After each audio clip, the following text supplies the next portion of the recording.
மாதா தொலைக்காட்சி அன்பர்களுக்கு வணக்கம். இறை இயேசுவின் இதயத்திற்கு நெருக்கமான அன்பு சகோதரிகளே, சகோதரர்களே, அன்னையின் அன்பு பக்தர்களே, இன்றைக்கு நற்செய்தி நமக்கு முன் நிறுத்துவது மரிய மதலேனாள். இதில் மிக குறிப்பாக நாம் சிந்திக்கவிருப்பது முகத்தில் அறையும் முரண். இரண்டு விதமான முரண் இன்றைக்கு தென்படுகிறது.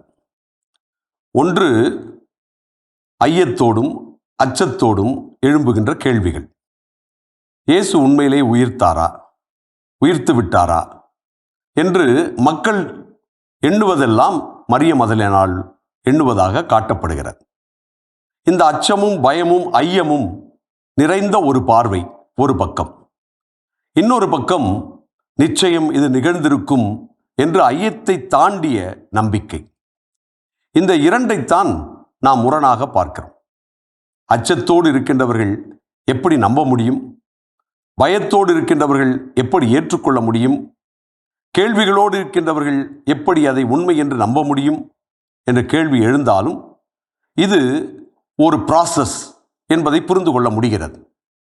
எந்த ஒரு சூழ்நிலையிலும் உடனடியாக நாம் நம்ப முடியாது, உடனடியாக நாம் ஒன்றை ஏற்றுக்கொள்ள முடியாது. அதிலும் ஒன்று நடக்கும் என்று யோசிக்காதது நடந்தால் அதில் அச்சம் கலந்த உணர்வு தானே இருக்கும். அந்த உணர்வைத்தான் இன்றைய நற்செய்தி நமக்கு சுட்டி காட்டுகிறது. எனவே நம்பிக்கை என்பது அச்சம், பயம், கேள்விகள் இதை தாண்டித்தான் வர வேண்டும். எனவே இப்படி ஒரு கன்ஃபியூஷன் டு கன்விக்ஷன் என்று சொல்கிறார்களே, நமக்கு கேள்விகளின்றி ஒன்றின் மீது உறுதி பெறுவது என்பது சரியாக இருக்காது. கேள்விகளோடு கூடிய ஒரு உறுதியையும் நம்பிக்கையும் நாம் பெறுவதற்கு மரிய மதலேனாள் வழிகாட்டுகிறார். இரண்டாவது முரண் என்னவென்றால், ஒரு பக்கத்திலே இந்த நல்ல செய்தி, இயேசு உயிர்த்து விட்டார் என்ற செய்தி யாருக்கு வழங்கப்படுகிறது என்றால், மரிய மதலேனாள் போன்ற ஓரங்கட்டப்பட்டவர்கள், ஒதுக்கப்பட்டவர்கள், பெண்களுடைய வார்த்தை எடுபடாது என்கின்ற சமூகத்திலே அவர்கள் வழியாக இயேசுவினுடைய உயிர்ப்பு வெளிப்படுத்தப்படுகிறது. அப்படி என்றால் இவருடைய வார்த்தை எடுபடாது, இவள் சொல்வது புரியாது, ஒத்துக்கொள்ள முடியாது என்று சொல்கின்ற சமூகத்திலே இதை உண்மை என்று சொல்கின்ற அளவிற்கு ஒரு நல்ல செய்தியை ஓரங்கட்டப்பட்டவர்கள் வழியாக சொல்லப்படுகிறது. அதே நேரம் இன்னொரு பொய் ஒன்று உருவாக்கப்படுகிறது. எப்படி போர் வீரர்களிடத்திலே, அங்கே காவலாளிகளிடத்திலே இயேசுவினுடைய உடலை சீடர்கள் எடுத்துக்கொண்டு சென்று விட்டார்கள் என்று சொல்லி பணம் கொடுக்கின்ற அதிகார வர்க்கம், இந்த அதிகார வர்க்கம் உண்மையை ஒத்துக்கொள்ளாமல் அதிகாரத்தின் அடிப்படையில் உண்மையை பொய்யாக்க முயற்சி செய்வது, பொய்யை உண்மையாக்க முயற்சி செய்வது என்கின்ற ஒன்றை நடப்பதை பார்க்கிறோம். ஆக ஓரங்கட்டப்பட்டவர்கள் வழியாக சொல்லப்பட்ட நல்ல செய்தி இன்றைக்கும் நிலைத்து நிற்கிறது. அதிகார வர்க்கத்தின் வழியாக சொல்லப்பட்ட பொய் செய்தி இன்றைக்கு ஏற்றுக்கொள்ளப்படாமல் இருக்கிறது. எனவே உண்மை எப்பொழுதும் நிலைத்து நிற்கும் என்பது நாம் நம்பக்கூடிய ஒன்றாக இருப்பதை பார்க்கிறோம். எனவே இந்த ஒரு மரிய மதலேனாளுடைய நிகழ்வின் வழியாக யார் உண்மையிலேயே சரியானதை நம்புகிறார்களோ, அந்த நம்பிக்கையின்படி வாழ்கிறார்களோ, அந்த நம்பிக்கை தான் நிலைக்கும் என்பதை நாம் புரிந்து கொள்ள வேண்டும்.